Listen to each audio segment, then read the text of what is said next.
Jehová Dios Todopoderoso, santo, santo, santo es tu nombre. Amén. Tu pueblo te reconoce como el Dios grande, como el Dios único y verdadero. Por esto nos arrodillamos delante de ti, porque reconocemos que eres el dueño aún de nosotros mismos. Hoy como criaturas venimos a adorarte, venimos a entregarte el corazón, venimos a exaltar tu nombre y venimos a oír qué tienes que decirnos para estar preparados para ir a morar contigo. Amén. Así que, Señor, te rogamos que nuestro oído esté dispuesto para escuchar todo lo que tienes que decir. Nuestro corazón también esté blando para que la palabra pueda, como semilla, germinar al ser sembrada en él. Y así, Padre, te pedimos que todo nuestro ser, espíritu, alma y cuerpo, te adoren en espíritu y en verdad. Lo pedimos en el nombre de Jesús. Amén. Esta mañana quiero hablarles de un peligro que considero muy serio para nosotros que hemos recibido mucha luz. Y es llegar a confundir conocimiento con preparación. Nosotros somos un pueblo que conoce muchas verdades bíblicas. Conocemos la verdad acerca del sábado. Conocemos la verdad acerca del estado de los muertos. Conocemos la verdad acerca del santuario. Conocemos las profecías. Conocemos el mensaje de los 3 ángeles. Sabemos que habrá una crisis final. Y creemos firmemente que Jesucristo viene otra vez. Y hermanos, debemos conocer estas verdades. No estoy diciendo que el conocimiento doctrinal carezca de importancia. Todo lo contrario. Dios nos ha dado luz para que la conozcamos, la creamos, la defendamos y la proclamemos. Pero hay algo que debemos comprender. Y es saber que lo que viene no significa estar preparados para cuando venga. Repito, saber lo que viene no significa necesariamente estar preparados para cuando venga. Eso es algo que tenemos que entender muy bien. Porque, hermanos, podemos conocer el camino y no caminar por ese camino.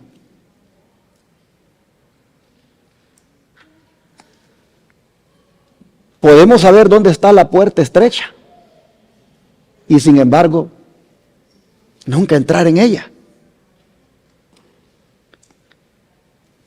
Podemos tener una Biblia llena de textos subrayados y, sin embargo, tener un corazón que todavía no ha sido completamente rendido a Dios. Y ahí está el peligro.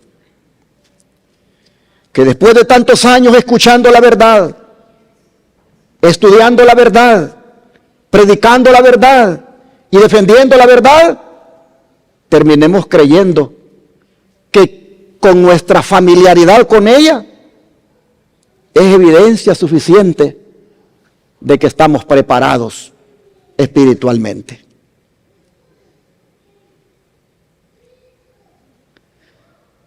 Por eso, hermanos, he titulado el mensaje de hoy: ¿puedes conocer la verdad y no estar preparado?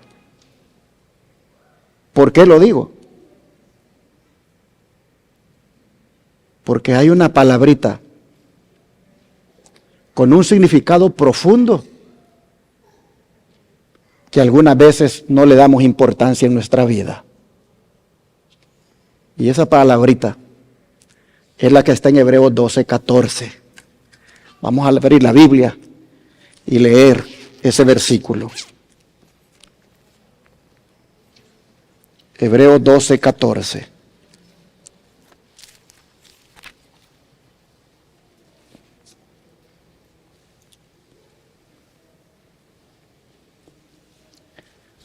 Dice la Escritura: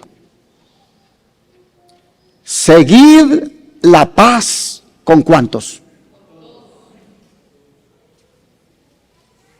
O sea, no solo con el que me cae bien,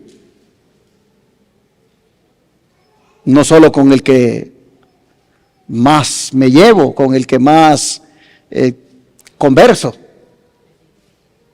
Tengo que seguir la paz con ¿cuántos? Con todos. Pero también debo seguir junto con la paz, ¿qué cosa? La santidad, ¿sin qué cosa, hermanos? Sin la cual nadie verá al Señor.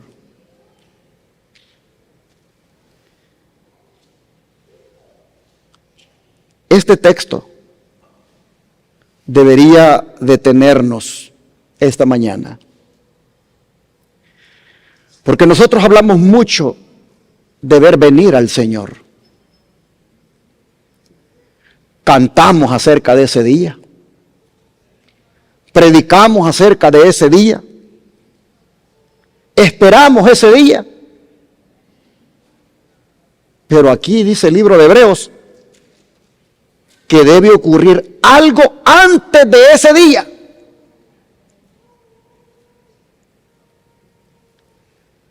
Es decir, hermanos, no basta con esperar que Cristo venga.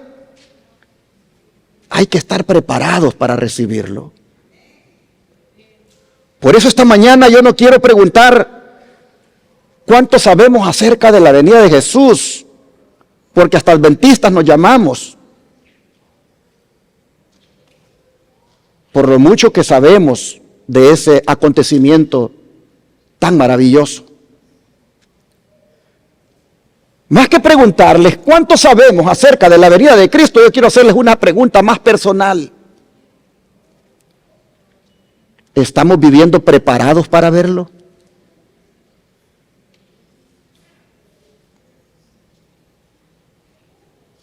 Repito, ¿estamos viviendo preparados para verlo?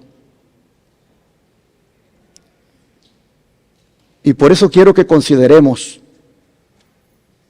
la gran verdad de este versículo, y que es la primera de otras que quiero tratar ahora, pero no sé si el tiempo me vaya a dar. La primera gran verdad que quiero que consideremos es que sin santidad, ¿qué cosa, hermanos? Nadie verá al Señor. ¿Saben que hay declaraciones de la Biblia que permiten mucha explicación? Pero esta no necesita demasiada explicación. Es directa, es solemne y es universal. Dice, ¿cuántos? ¿Cuántos dice ahí? Nadie.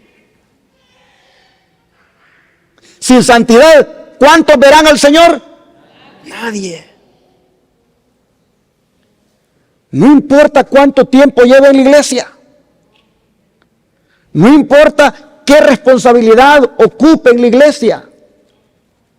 No importa cuántos sermones haya predicado, cuántos estudios bíblicos haya dado, no importa cuántos privilegios espirituales haya recibido. La declaración es contundente. Dice que sin santidad, ¿qué cosa? Nadie verá al Señor. Por eso la santidad no puede ser tratada como un tema secundario de la vida cristiana. No es una experiencia reservada para algunos creyentes especialmente consagrados. No, no, no. La santidad, mis hermanos, no es una opción de quien desea alcanzar un nivel espiritual superior. No, es el llamado de Dios para todos, para todo aquel que quiera encontrarse con Jesús. ¿Cuántos aquí quieren encontrarse con Jesús? Bueno, hermanos, ¿Es seria o no es seria esta declaración?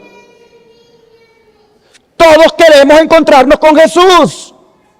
Pero el apóstol Pablo dice, no lo vas a ver. No lo vas a ver sin ¿qué? Sin santidad. Entonces surge una pregunta necesaria a esta altura. Y es, ¿qué es realmente la santidad? ¿Qué es realmente la santidad?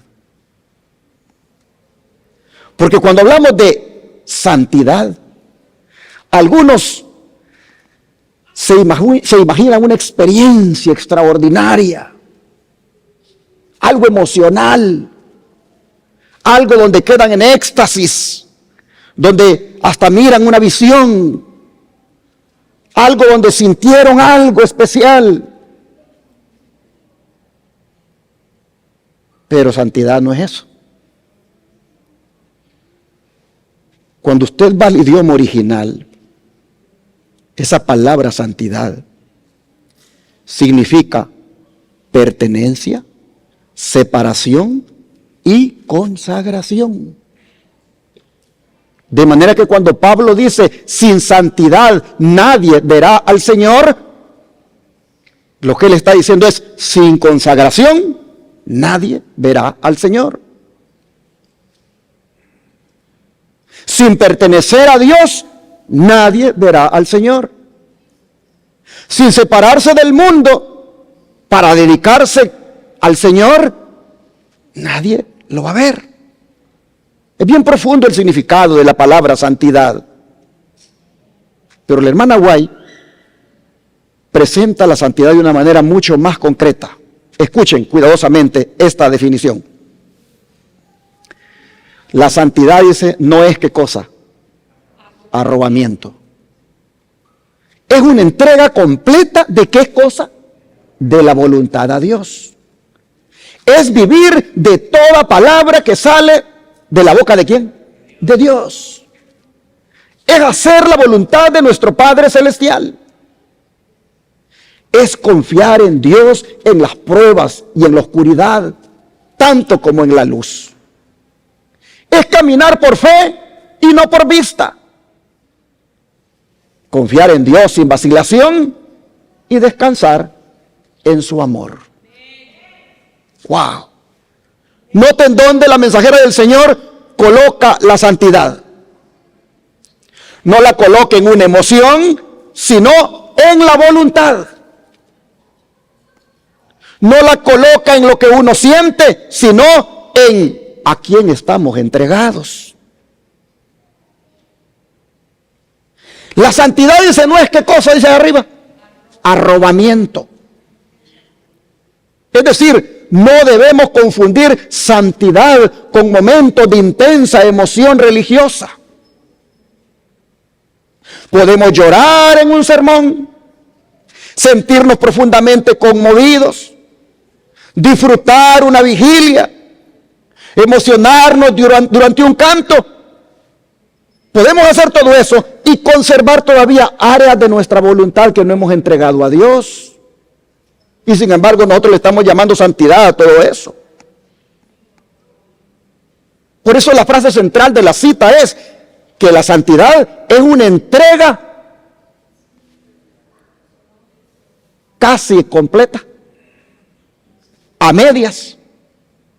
No, es una entrega, ¿cómo dice? Completa. ¿De qué cosa? De la voluntad. ¿Y qué es la voluntad? ¿Qué es la voluntad? La voluntad es lo que tú quieres, lo que a ti te gusta, lo que tú prefieres, lo que tú disfrutas, lo que tú más te da la gana hacer. La voluntad tiene que ver con eso, con tus motivos, por qué haces las cosas. Bueno, ¿qué es santidad?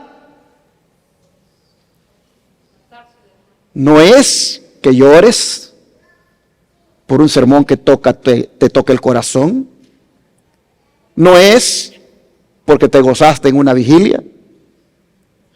No es que seas de la iglesia el que más versículos se aprende. No es que tú digas, wow, tuve una experiencia con el Señor cuando estaba orando, que yo lo vi, lo sentí su presencia. Eso es arrobamiento. Mire lo que dice Elena White. La santidad no es eso. La santidad es algo concreto. Es la entrega completa de tu voluntad.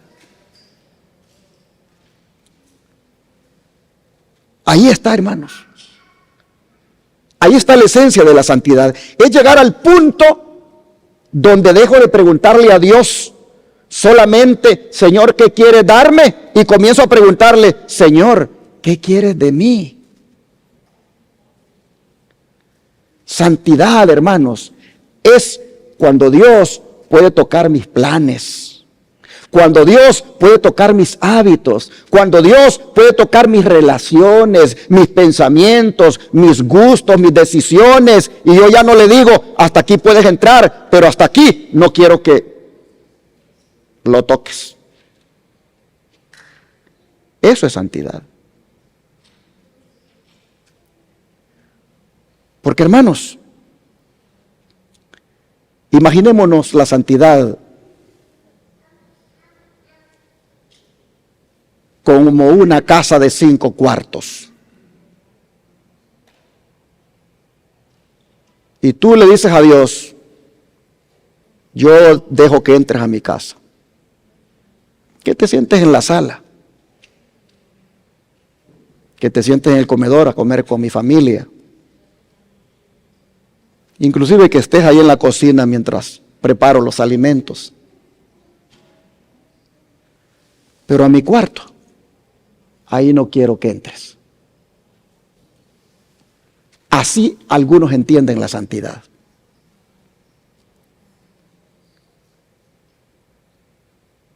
Quiero gozarme en un canto. Quiero disfrutar un sermón. Quiero disfrutar una vigilia. Y perdonen que insista, pero son las cosas que uno a veces le atribuye como santidad. Pero no quiero que te metas en mis planes. No quiero que te metas en mis gustos. No quiero que te metas en mis relaciones. No quiero que te metas en mis sentimientos. Así que, dame todo, pero no te metas en ciertas áreas de mi vida. Hermanos,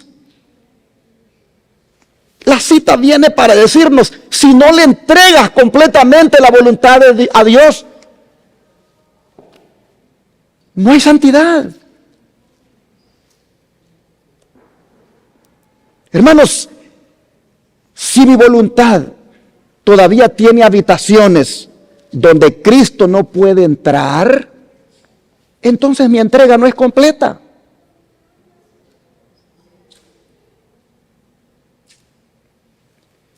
Y fíjense cómo continúa la cita. Es también vivir de qué cosa?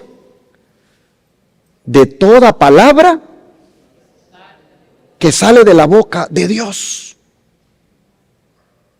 Oh, hermanos, vivir de la palabra, hacer la voluntad del Padre, confiar cuando hay luz, pero también cuando hay oscuridad, caminar por fe y descansar en su amor. Eso es santidad. En otras palabras, la santidad, hermanos, no es una experiencia para exhibir, sino que es una vida rendida para vivir. Pero quiero que le pongan atención al versículo, porque dejemos la cita de la sierva del Señor y pasemos al versículo otra vez. Miren el verbo que utiliza el texto. Seguid. Seguid la santidad. No dice solamente creed en la santidad. Dice seguidla. ¿Qué implica eso? Eso implica dirección. Eso implica búsqueda. Implica que nuestra experiencia con Dios no puede permanecer estacionaria hay que seguirla hoy y hay que seguirla mañana y hay que seguirla pasado mañana, porque la santidad de hoy no me sirve para mañana. Hay que seguirla. El cristiano verdadero no vive satisfecho diciendo, yo ya estoy bien. Yo ya soy santo. No. El cristiano verdadero dice, Señor, continúa haciendo tu obra en mí. Continúa santificando mi vida. La santificación, hermanos, es la obra de Dios, transformando progresivamente nuestra vida para que refleje cada vez más el carácter de Cristo. Y aquí quiero que vayamos a nuestro segundo versículo de esta mañana, 1 Pedro 1, 15 al 16.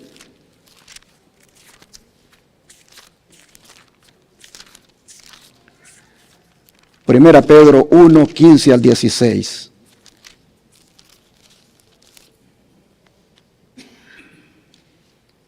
Dice así: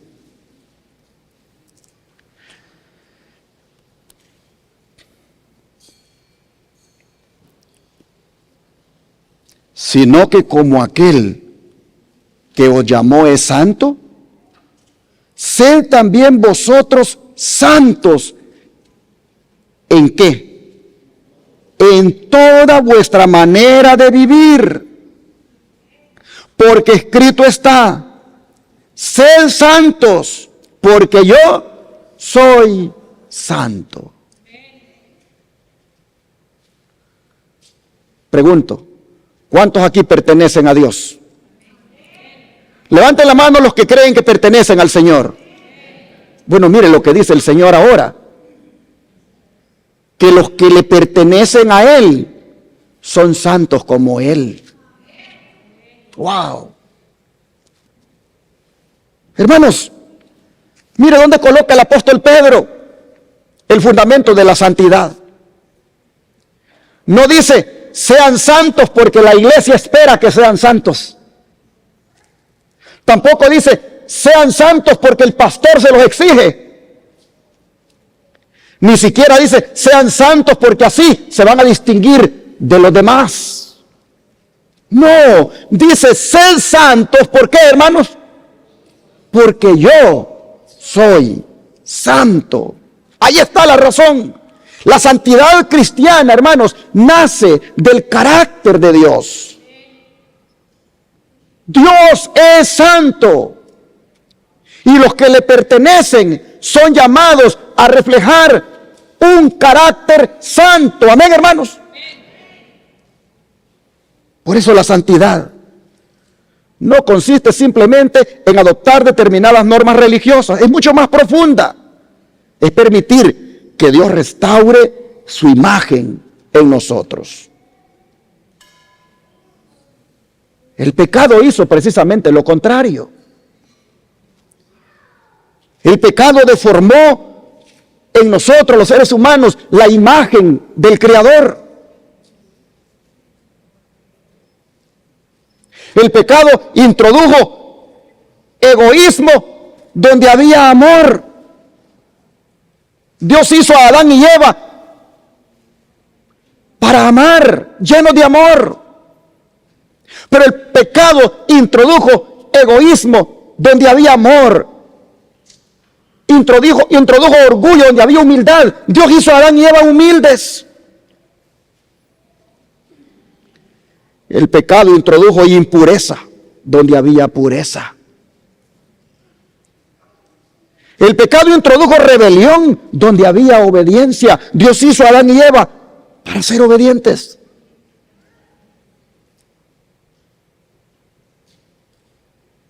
Y por eso se ejecutó el plan de salvación. Porque lamentablemente los seres humanos echamos a perder todo. El plan de salvación, hermanos, tiene el propósito de restaurar todo lo que el pecado nos quitó. El plan de salvación no consiste solamente en evitar que el pecador reciba el castigo que merece. No, hermanos, el Evangelio tiene un propósito más grande. es restaurar en el hombre aquello que el pecado le destruyó. Por eso Dios dice, sed santos, porque yo soy santo. Él quiere, hermanos, recuperar su imagen en nosotros. Y aquí debemos tener cuidado con dos errores. El primero es pensar que podemos alcanzar la santidad independientemente de Cristo.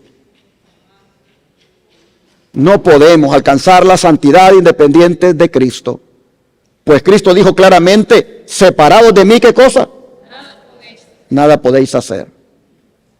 La santidad, hermanos, nunca será el resultado de la autosuficiencia humana. Será el resultado de depender de Cristo. Pero existe otro error peligroso. Y es pensar que porque somos salvos por la gracia, la transformación del carácter ya dejó de ser necesaria. La Biblia no enseña eso. En la Biblia nosotros encontramos que la gracia no solamente nos declara perdonados, sino que al mismo tiempo comienza una obra de restauración en nosotros. Dios, hermanos, no nos llama santos porque nosotros hayamos logrado fabricar santidad.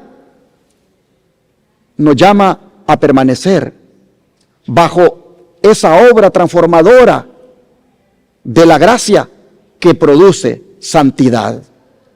Por eso Pedro utiliza esa expresión tan elevada, como aquel que os llamó es santo. A ver si me ponen la cita ya los del hermano del aire otra vez. Como aquel que os llamó es santo. Esta es la norma, hermanos. En otras palabras, el modelo de santidad es ¿quién? Es el mismo Dios. Cristo mismo. El modelo de santidad no es la hermana de la iglesia más consagrada que nosotros miremos. No es el hermano de la iglesia más consagrado que miremos. El modelo de santidad no es otro cristiano. El modelo de santidad es Dios. Y esto, hermanos y hermanas, elimina eso que a veces hacemos lamentablemente, de querer seguir lo que otro hace o hacer lo que otro hace. Hacer lo que la mayoría considera aceptable. Porque solo Dios conoce el corazón. En cambio, si nuestro modelo de santidad es Dios, allí sí, con seguridad, alcanzaremos la santidad. Hermanos y hermanas, no debemos compararnos con otras personas, porque si nos comparamos con otras personas siempre vamos a sentir como que nosotros somos más buenos que ellos. Siempre vamos a encontrar que alguien hace menos que nosotros. Siempre vamos a encontrar a alguien con quien compararnos de una manera favorable. De manera que el texto es bien contundente. Como aquel, que os llamó es santo. Es decir, compárate con Dios. Compárate con el Señor. Y cuando contemples su pureza, cuando contemples su santidad, tu actitud va a cambiar. Ya no dirás, soy mejor que la hermana, soy mejor que el hermano, sino que vas a decir, Señor, ¿cuánto necesitas hacer todavía en mí? Y esa es, hermanos y hermanas, la actitud que produce la verdadera santidad. No orgullo, sino humildad. No autosuficiencia, sino dependencia. No satisfacción con lo alcanzado, sino hambre de parecernos más a Cristo. Así que la pregunta esta mañana no es ¿Soy más santo que los demás? La pregunta es, ¿se está reflejando cada vez más el carácter de mi Señor en mí? ¿Se está reflejando cada vez más ese carácter santo de Dios en mí? Porque, hermanos y hermanas, hacia allí es donde Dios quiere llevar a su pueblo cada día para que esté preparado cuando Él venga. Y yo quiero cerrar esta primera parte del mensaje con una declaración del Espíritu de Profecía que expresa de una manera más práctica lo que estamos hablando. Miren ustedes. La santificación no es obra de un momento, una hora o un día. ¿Qué es la santificación entonces? ¿Qué sigue diciendo? Es un crecimiento ¿en qué? Continuo en la gracia. No sabemos un día cuán intenso será nuestro conflicto al día siguiente. Satanás vive, es activo y cada día necesitamos clamar fervorosamente a Dios por ayuda y fortaleza para resistirle. Mientras reine Satanás, tendremos que subyugar el yo. Tendremos asedios que vencer. Y no habrá punto en que detenerse donde podamos decir que hemos alcanzado la plena victoria. Wow, qué cita más poderosa sobre la santificación de Consejos para la Iglesia, página 90, párrafo 1. Pero hay 6 aspectos. Hay 6 aspectos claves en esta cita que quiero destacar. Siendo el primero, que no sabemos un día cuán intenso será nuestro conflicto al siguiente día. Aquí la hermana Guay, hermanos, nos recuerda algo muy práctico. Y es que la vida espiritual no se puede vivir con las fuerzas de ayer. Hoy podemos sentirnos firmes. Hoy quizá la tentación no parece fuerte. Hoy podemos salir victoriosos incluso de una batalla. Pero no sabemos qué traerá mañana. Y eso, hermanos, destruye esa confianza propia que a veces tenemos.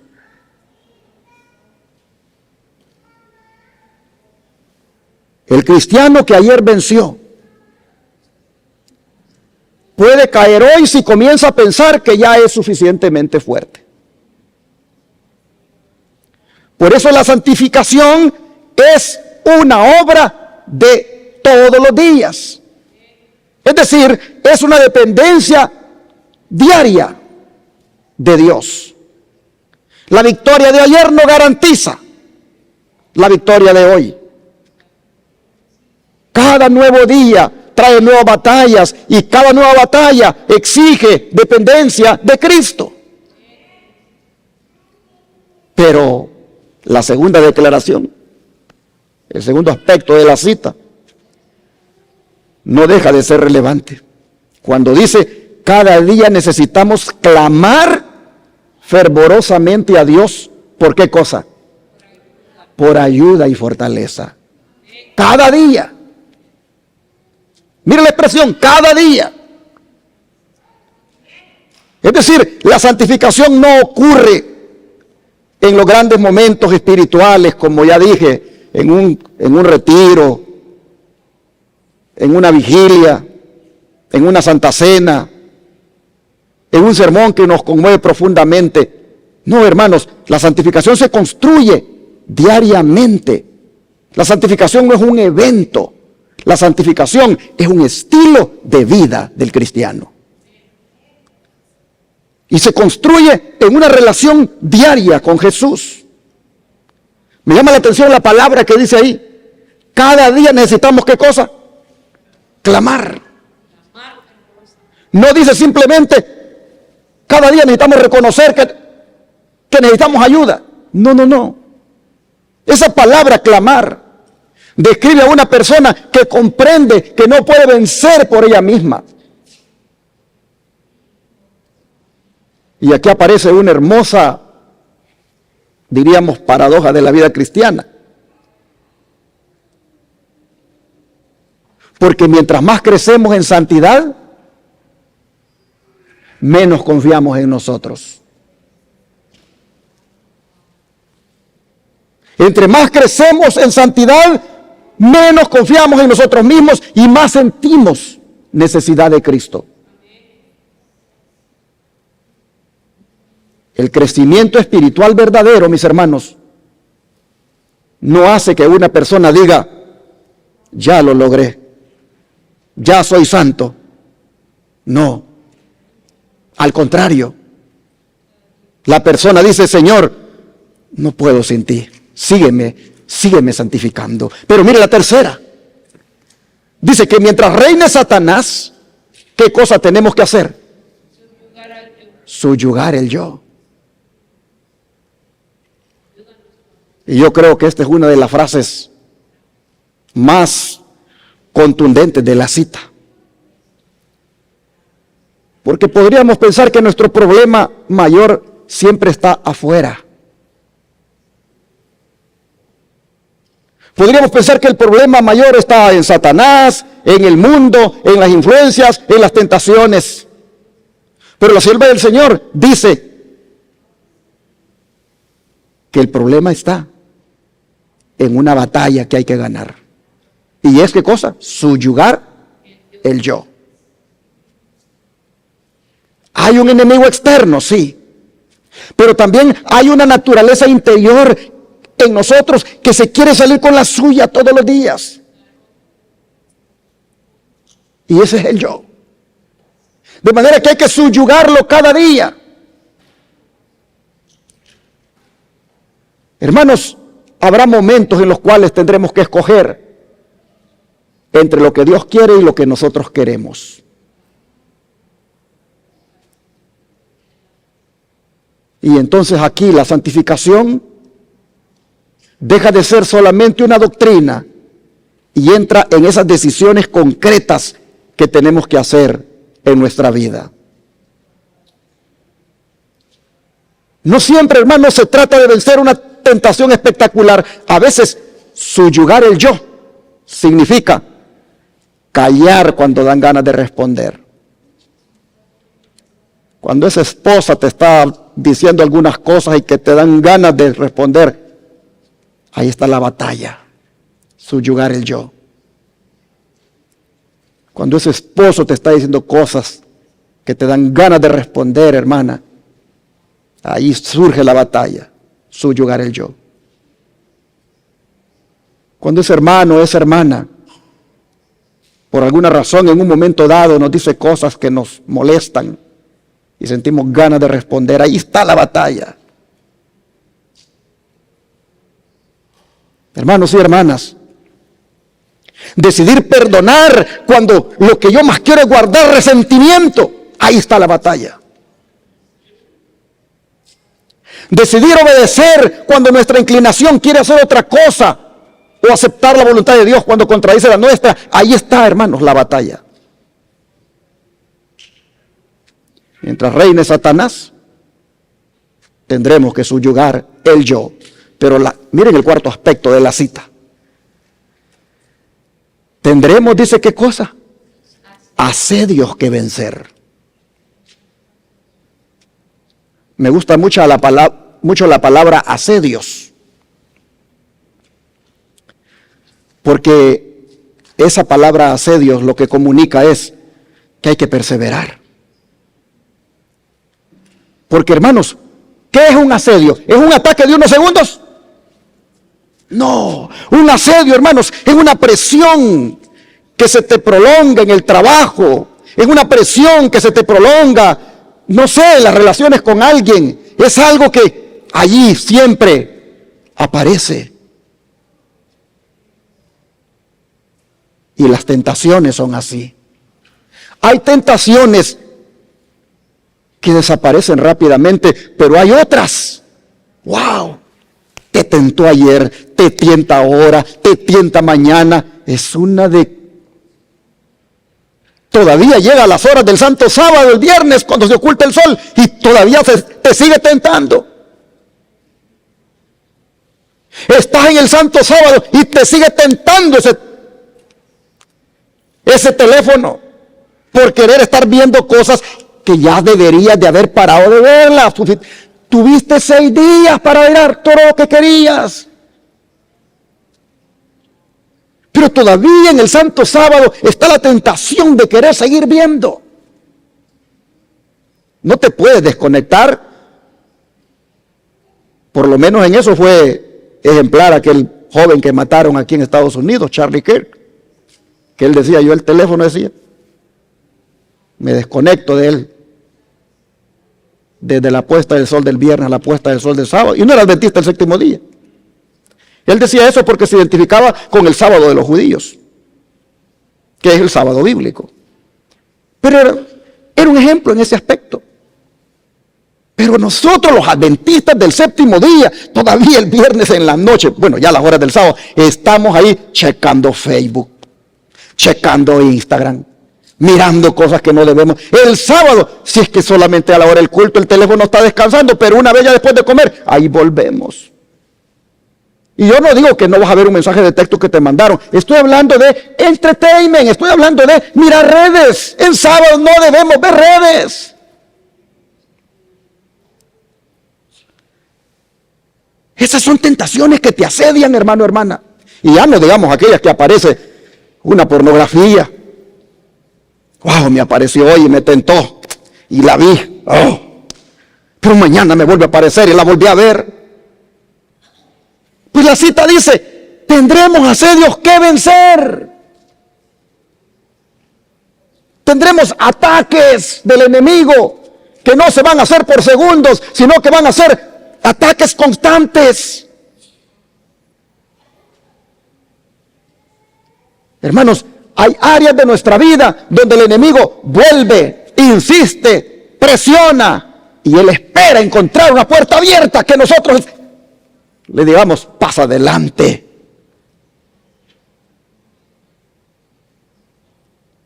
Por eso, hermanos, no debemos confundir la persistencia de la batalla con la ausencia del crecimiento espiritual. Una persona puede estar creciendo verdaderamente en Cristo y sin embargo seguir teniendo que pelear. El problema, hermanos, no es que haya batalla, el problema sería dejar de batallar. Por eso Pablo dice, pónganse cuánto de la armadura. Toda. No solo ores, no solo estudia la palabra, también ten fe. Ponte toda la armadura, porque la batalla es recia cada día. Y en estos tiempos es más. Sería mentiroso el joven y el adulto que diga, no, fíjese que yo no batallo con esta cosita. Sería mentiroso.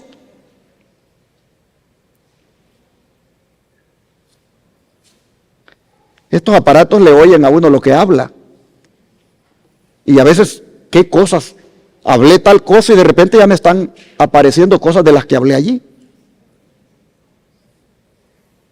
Desde que se inventaron los teléfonos inteligentes, pero no son inteligentes. Hermanos y hermanas,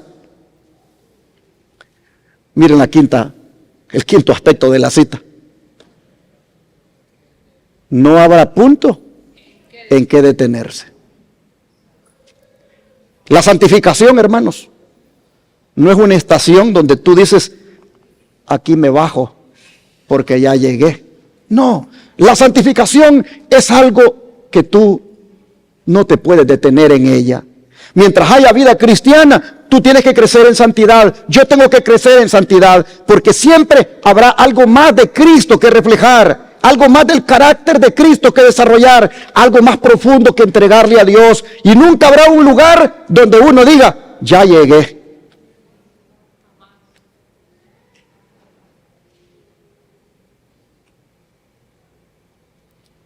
Pero miren el punto 6. Tenemos que conectarlo con el 4 al 5. Tendremos asedios que vencer, no habrá punto en que detenerse, donde podamos decir que hemos alcanzado la plena victoria. Y esa frase última, donde podamos decir que hemos alcanzado la plena victoria, golpea contra lo que hemos venido hablando, la autosuficiencia espiritual.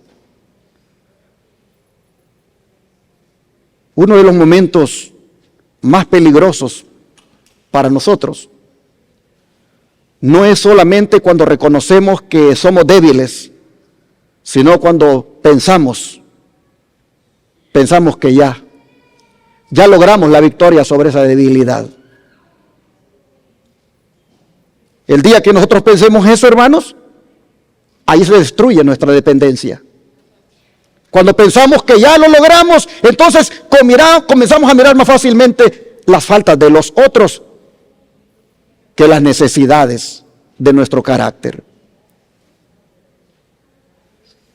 Permítanme concluir el análisis de esta cita diciéndoles que la santificación no produce cristianos satisfechos consigo mismos, sino que produce cristianos cada vez más satisfechos con Cristo y cada vez menos dispuestos a vivir separados de Él. Pero después de todo lo que acabamos de considerar, mis hermanos, hay algo que no quisiera que perdiéramos de vista. Porque cuando hablamos de santificación, de lucha, de conflicto, de subyugar el yo, de resistir al enemigo y de perseverar hasta el fin, alguien pudiera pensar de que la santidad entonces es solamente una vida de lucha y de renuncia. ¡Wow! ¿Eso es la santidad? ¿Una vida de lucha y de renuncia? No. La Biblia presenta la santidad también desde otra perspectiva que nosotros necesitamos contemplar, mis hermanos. Y es esta: que la santidad también es hermosa. ¿Cuántos lo creen? Hermanos, esto es importante entenderlo, porque vivimos en un mundo que ha cambiado el concepto de la santidad. Y también ha cambiado el concepto de lo que es hermoso. El mundo sabe embellecer lo externo mientras tolera la corrupción interna. El mundo le llama hermoso a lo sensual, atractivo a lo que Dios prohíbe y deseable a lo que Dios le llama pecado. Pero cuando Dios habla de belleza, Él dirige nuestra mirada hacia otro lugar. Para Dios, mis hermanos,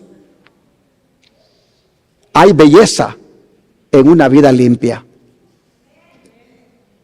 Para Dios hay belleza en una conciencia pura. Para Dios hay belleza en una persona que le dice no a la tentación. Para Dios hay belleza en un joven que se conserva pura. Para Dios hay belleza en un matrimonio donde no existe infidelidad. Para Dios hay belleza en unos labios que no mienten, en unos labios que no andan chismeando, que no andan levantando falso testimonio. Para Dios hay belleza en esos labios. Para Dios, hermanos, hay belleza en el corazón donde no se alimenta el rencor. Para Dios hay belleza en una vida que cuando nadie la está mirando, continúa siendo fiel a Dios. Hay belleza allí. Eso también es belleza. Y por eso, hermanos, hay una expresión en el libro de los Salmos donde David habla simplemente de la santidad, no como una obligación, sino como algo hermoso. Vamos a leerlo. Salmos 96:9.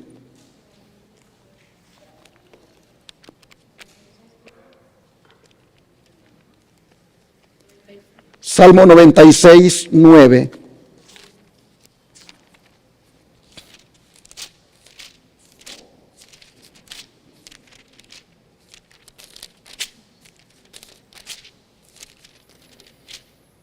Dice, adorad a Jehová, ¿en qué, hermanos? En la hermosura de la santidad. Temed delante de él toda la tierra. ¡Wow! ¡Qué expresión tan hermosa! ¿La hermosura de qué? De la santidad. Satanás se ha encargado de presentar la santidad como si fuera algo triste.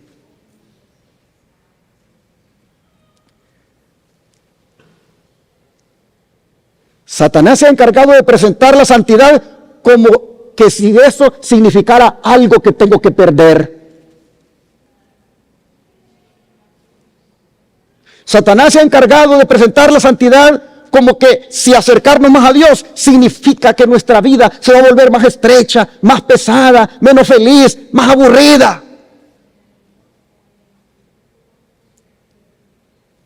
Pero la Biblia está diciendo aquí lo contrario. Dice que la santidad es ¿cómo? Hermosa.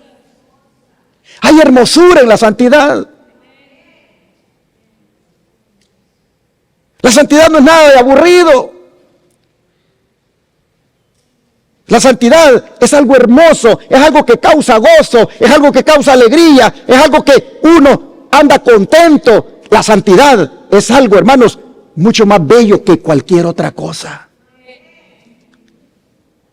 El pecado puede aparecer atractivo por un momento, puede prometer placer, puede ofrecer satisfacción inmediata. Pero finalmente el pecado ensucia lo que toca, esclaviza lo que conquista y destruye aquello que parecía satisfacer. En cambio, la santidad hace lo contrario. La santidad nos limpia, la santidad nos restaura, la santidad nos ennoblece, la santidad devuelve al ser humano aquello para lo cual fue creado. Pensemos por un momento en Jesús. ¿Cuántos creen que Jesús fue el ser humano más santo que ha caminado sobre la tierra? Pero al mismo tiempo, fue la manifestación más hermosa del carácter que este mundo haya contemplado. En él no había pecado, pero había compasión, había pureza, había misericordia, había mansedumbre, había justicia, había amor, había dominio propio, había una vida completamente entregada a la voluntad de su Padre. Y era santo. Por eso cuando Dios, hermanos, nos llama a la santidad, no nos está llamando simplemente a dejar cosas. Nos está llamando a parecernos a Jesús.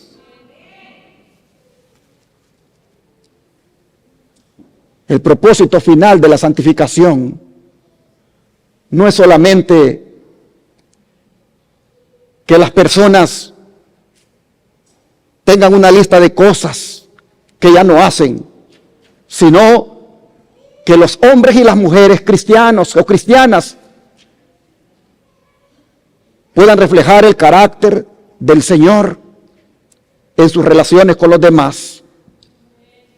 Y ahora podemos entender mejor las palabras del versículo con el cual comenzó este mensaje y el cual ya casi voy a terminar. Seguid la paz con todos y la santidad, sin la cual, ¿qué cosa? Nadie verá al Señor. ¿Por qué es tan indispensable la santidad?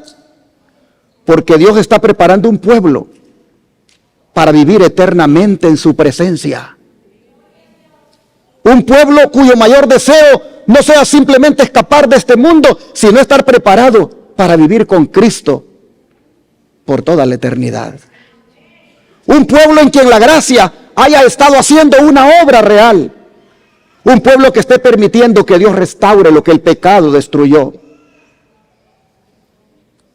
Pero no puedo dejar de mencionar, hermanos, un punto.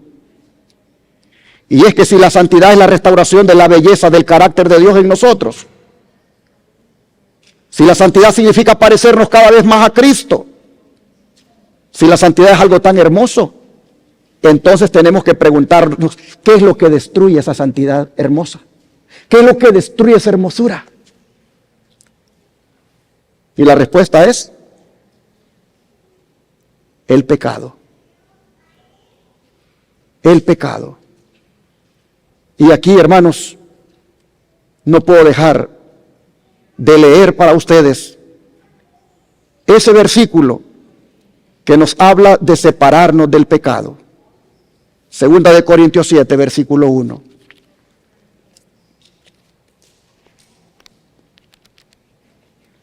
Segunda Corintios 7, versículo 1.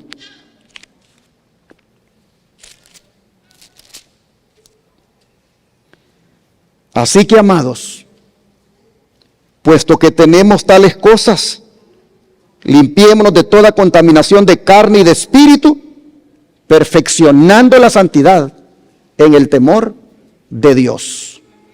Mire lo que está diciendo el texto. Que debemos, dice, limpiarnos. Limpiarnos de toda contaminación de carne y de espíritu. Es decir, hermanos, no debemos negociar con el pecado, porque eso destruye la santidad. El pecado destruye la hermosura de la santidad. Debemos hacer una decisión de querer crecer en santidad, pero al mismo tiempo romper con los malos hábitos. No podemos seguir con los malos hábitos. No podemos seguir con cosas escondidas y que Dios sabe que están mal. Hermanos y hermanas, ¿cuál es el pecado que tú tienes que abandonar y que está destruyendo la hermosura de la santidad? ¿Cuál es el pecado que tú tienes que abandonar y que está destruyendo la hermosura de la santidad? ¿Será el orgullo? ¿Será el egoísmo? ¿Será el rencor? ¿Será algún pecado acariciado que tiene que ver con lo sexual? ¿Cuál es el pecado que tienes que abandonar que está destruyendo la hermosura de la santidad, que te está contaminando? ¿Serán conversaciones? ¿Serán pensamientos que alimentas? Oh, mis hermanos, esta mañana el Señor dice, y voy para atrás, no puede haber santidad sin separación del pecado. Así que, hermanos y hermanas, el apóstol Pablo dice que hay que vestirnos del Señor Jesucristo y que no proveamos para los deseos de la carne, porque, hermanos y hermanas, esos deseos de la carne son los que nos hacen pecar. Tenemos que vestirnos de Jesús. ¿Por qué? Porque nosotros estamos esperándolo. Nosotros estamos esperando a alguien. Nosotros estamos esperando a alguien. Y ese alguien es Jesús. Hermanos, nuestra esperanza no termina en vivir una vida mejor. Esperamos el día cuando nuestra fe se convierta en vista y miremos a Jesús. Hermanos y hermanas, ese alguien viene por nosotros. Y mientras Él viene, mire lo que dice Primera de Juan 3, versículos 2 y 3. Primera de Juan 3, versículo 2 y 3.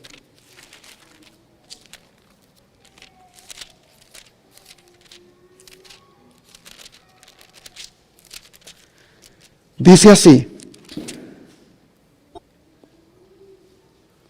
amados, ahora somos hijos de Dios, y aún no se ha manifestado lo que hemos de ser. Pero sabemos que cuando Él se manifieste, seremos semejantes a Él, porque le veremos tal como Él es. Y todo aquel que tiene esta esperanza en Él, ¿qué hace, hermanos? Se purifica a sí mismo, así como Él es puro. Hermanos y hermanas, aquí está la preparación. Juan no dice que el que espera a Cristo simplemente conoce que Cristo viene. No. dice que esa esperanza produce algo en el que espera a Cristo. Y es ¿qué cosa?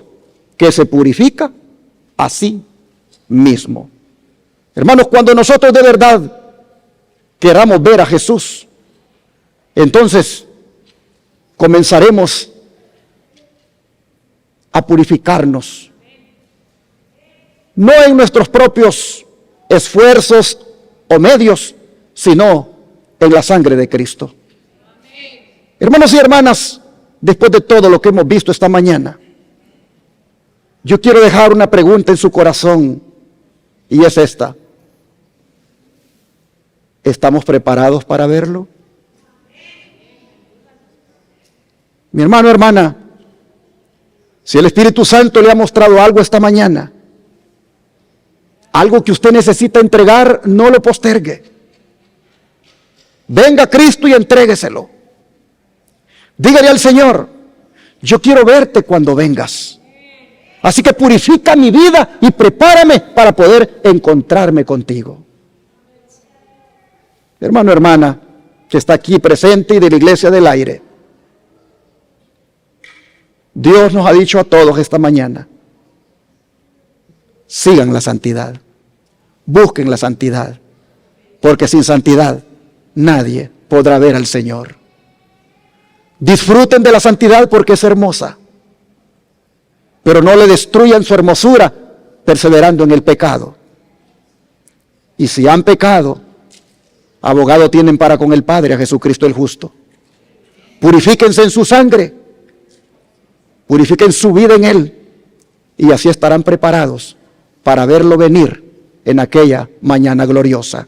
Pregunto en esta hora y que Cristo lo escuche: ¿cuántos aquí en esta congregación y ahí en su casa les gustaría de aquí en adelante, con la ayuda de Cristo, buscar la santidad? Voy a hacer otra pregunta: ¿cuánto les gustaría que Cristo les ayude para vivir una vida santa delante de Él? Voy a hacer una tercera pregunta: ¿cuánto les gustaría vivir cada día en santidad para poder ver a Cristo venir por segunda vez? Que Dios les bendiga y que el Señor nos ayude a lograrlo. Vamos a cantar ese himno 411 que dice: más santidad dame. Puestos de pie.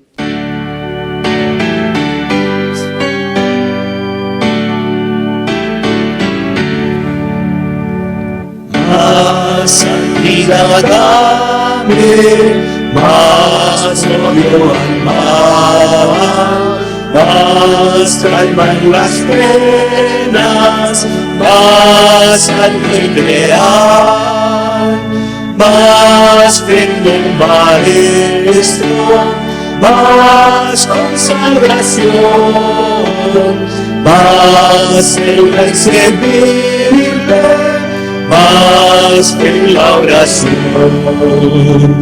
más viviente, más bien, más sabio y bien, más firme en su causa, más fuerte y más fiel, más rico en la vida, más triste al pecar, más humilde hijo, más pronto en amar, más pureza dame, más fuerza en Jesús, más de su dominio, más en la cruz, más rica esperanza, más obras aquí, más ansia del cielo, más gozo allí. Amén. Qué hermoso canto el que hemos entonado. Prácticamente hemos hecho una oración cantada. Le hemos pedido justamente lo que 1 Juan 3, 2 y 3 ha dicho: que el Señor nos dé esa pureza para purificar nuestra vida. Hemos cantado y orado prácticamente allí para que el Señor nos dé esa santidad que es requerida para poder verle cuando venga en gloria. Es mi deseo y oración que todos los aquí presentes y los que están mirándome en su casa seamos ese pueblo santo que podrá ver a Cristo cuando venga por segunda vez. Hermanos y hermanas, este es un tema de verdad presente. Este es un tema que casi no se predica, pero Dios quiso que hoy se predicara, porque es un requisito indispensable para poder ver a Jesús. Voy a pedirles que se arrodillen, vamos a orar y a pedirle al Señor que nos ayude para crecer en santidad. Amante Padre que está en los cielos, gracias Señor le damos en esta hora, porque usted quiere que estemos preparados para verle cuando venga. Y ha querido en este día que le pongamos atención y le demos importancia a esta característica cristiana, como es la santidad. Algo que no es otra cosa que reflejar tu imagen, reflejar tu carácter, porque tu carácter es santo. Hoy, Señor, nosotros hemos visto cuán importante es que la santidad sea parte de nuestra vida y que sea completa y que sea una obra de todos los días, de seguirla y de buscarla diariamente y de disfrutar de ella porque es algo hermoso. Pero Padre, también tú nos has hecho saber la importancia de separarnos del pecado, porque no podemos decir que pertenecemos a Cristo y todavía negociando con el pecado. No podemos decir que estamos en santidad cuando todavía estamos practicando el pecado. Así que, Señor, te rogamos hoy que nos ayudes para vencer el pecado en nuestra vida. Te pedimos que nos ayudes para lograr la victoria sobre el pecado. Y te rogamos, Señor, que tú vengas a nuestra vida y entres en todas las áreas de nosotros, de tal manera que seamos santificados por completo.